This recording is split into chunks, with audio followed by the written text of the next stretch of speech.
Update sa ating area, maginaw.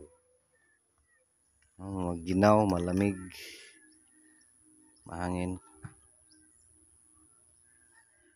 Tapos dito tayo sa sitaw at saka sa upo. No? So update sa sitaw, edad 31 days, may mga bunga na. Ano pa, bulaklak pa pala. No? So 31 days sitaw Purya Buyag. No? So variety Star Premium F1. No? So first time ko in my ilang taon din tayong nagsisitaw. First time ko makatry ng ganito kataba. Parang nasubraan. No? So may mga bulaklak na. May mga bulaklak na klaro na. Yan, purmang-purma na. Oh. At 31 days. So, yan. Doon sa baba. Kasi may mga ganyan na. Minsan. So, madali lang yan. Yan. Never mind sa mga wiris-wiris. Yan, maulan. May talisik, mahinang ulan. No? So, tapos, yung upo natin ay ilang days. Tinanim dito ay December 28. So, 1, ngayon ay 17. 18 days. 13 kasi. Minus 13. Dito mga sanga nakabunon sa mulch, sanga sa hindi nakalabas, sanga sa sitaw, nasa ilalim ng sitaw sa plastic mulch. No? So 18 days na yung ating upo na nauna. No? So again, kung mapansin nyo, lapag tayo ng mga ipot dito sa ayan, ipot ng manok. Lapag tayo ng ipot dito sa gilid ng upo. No? So di ano lang, parang ano ba yan, half lang sa circle. Ayan, diameter. Yung circumference is the entire, no? So yung kalahati lang yung diameter. Ganun ba yan? No? So yung paglagay natin 1.5 foot away from the puno, no? So yan yung paglagay natin ng mga ipot para sa ating upo bilang base fertilizer. Of course, again, mataba naman tong lupa sa katunayan kasi dating 2 beses natamnan ng ampalaya, the same beds. Tapos ngayon ay sitaw mixed with upo. No? So yung mga sitaw again, first time ko nakatry ng ganito kataba. Yung ganito kaganda. Purya buyag talaga. No? So ilang beses tayo nagtanim ng mga sitaw. Ito yung namatay, nabunot, binunot kasi may nanguhag lalog. Patay yung sitaw natin. Sayang.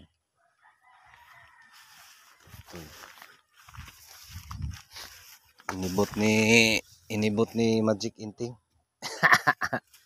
Ni Marvin di ay. No, so yan yung upo. 18 days. Ilang dahon na.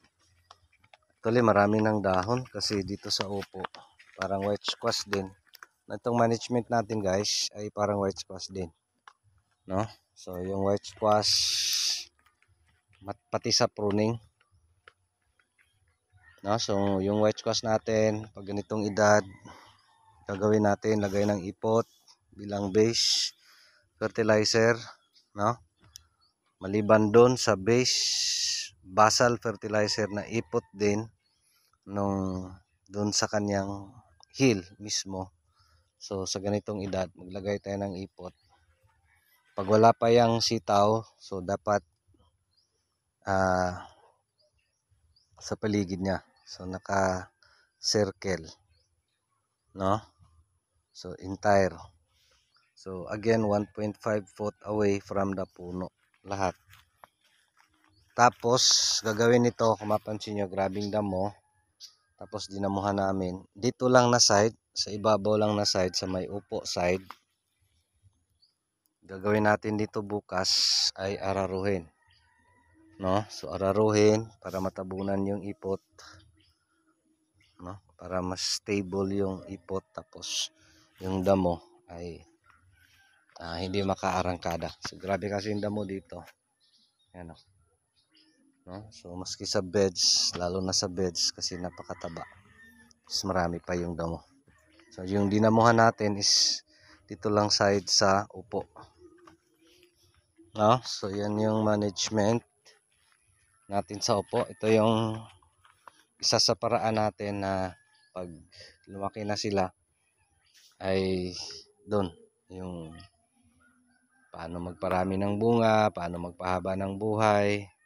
Now again is doon tayo sa foundation, doon sa lupa mismo, no? So again yung sitaw lahat pare-pareho lang talaga, no? So na-amaze ako, maski mahirap yung pinagdaanan, ng times siya nakatikim siya ng ulan, ito, thank you Lord, no? So when one door closes, another door opens, no? Pag walang door, doon ka sa bintana dumaan.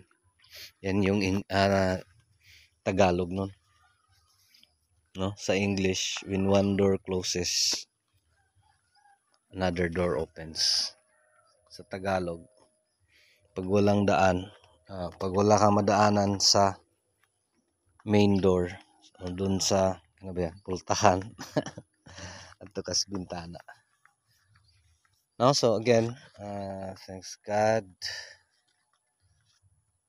ganito yung makikita mo guys pag ganito yung itsura ng sitaw. Again, this is my first time na nakatry.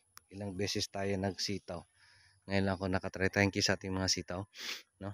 Nakatry na ganito yung itsura, no? So pag mangyari, bawat ganito may bulaklak, so sa atin is ang pagpapatuloy niyan paano, no?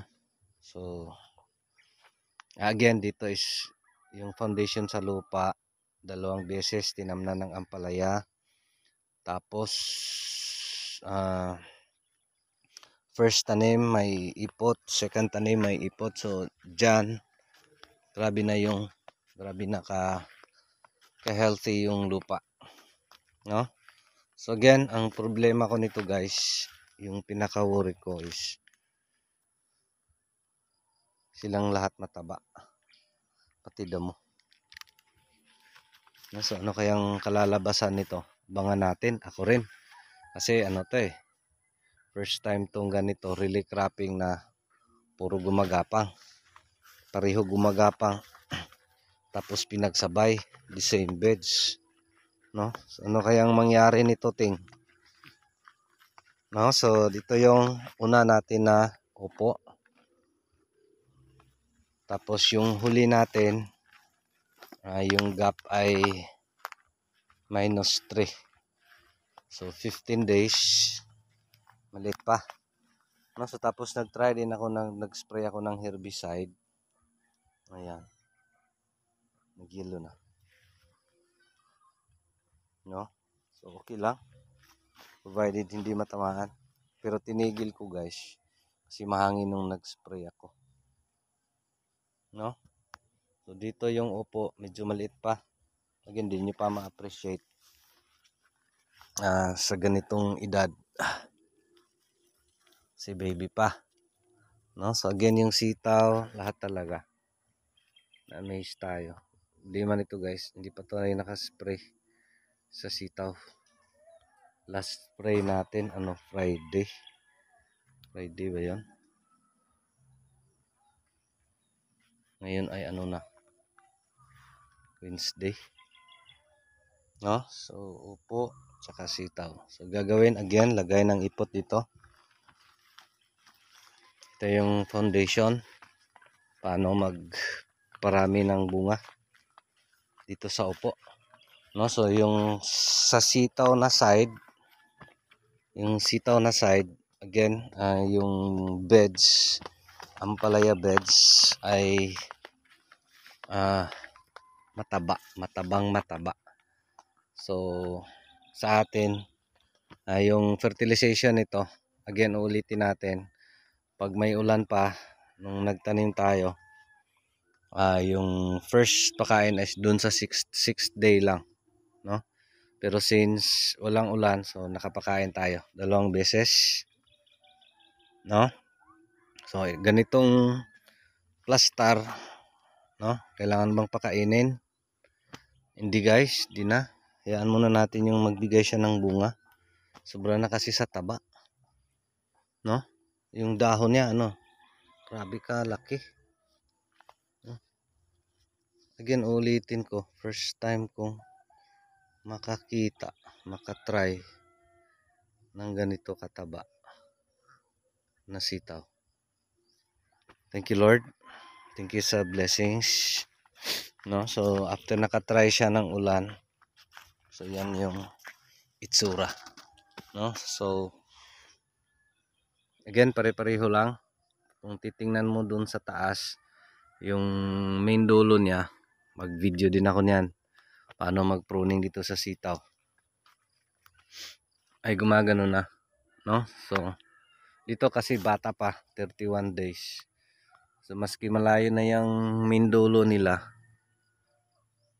Dito na. Ito na yung main dulo. Ay hindi ko pa yan i-prune.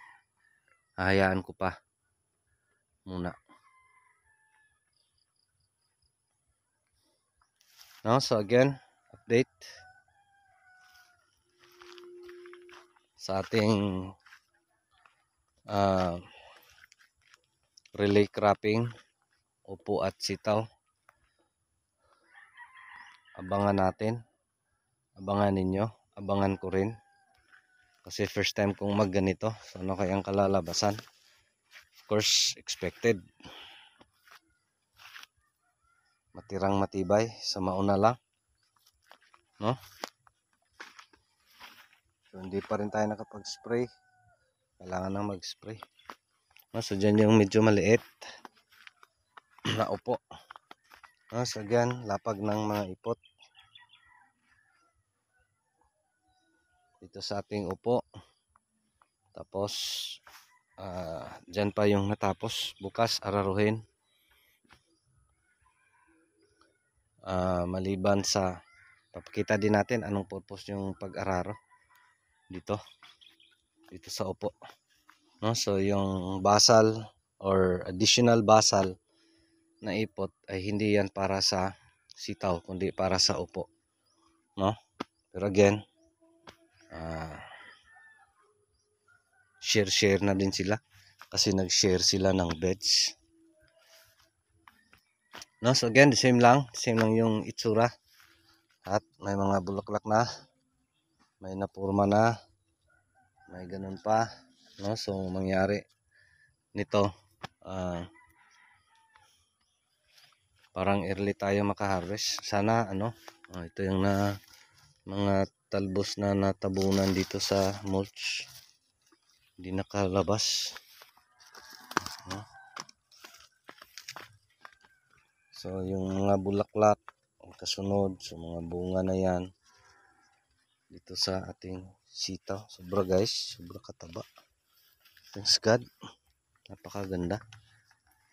First time in history para sa akin, para sa akin. Na-miss talaga ako. So ito yung blessings. Sana ay magkatotoo para makabawi naman tayo, no? Magkatotoo na yung tips natin paano tumama. Mahal pa yung sitaw ngayon, guys. Yun yung ano. Dito is 40 to 50. No? So tapos sana maski ganung presyo, fights na yan sa sitaw kasi maliit lang yung ano dito, investment. No, so yun lang, date sa ating relay cropping. Thank you Lord. So aabangan nyo, aabangan ko rin kung ano yung kalalabasan nito. Sitaw at upo, the same beds dito sa dating Ampalaya beds. No, so yun lang, maraming salamat. Ito pa rin si Jupilo Farmer, anak ni Matoy, ang farmer nga gwapo, suhito, ugmay, kahibalo. Pan ay saba kay manuon pa ko. Daghang salamat and God bless. Thank you Lord.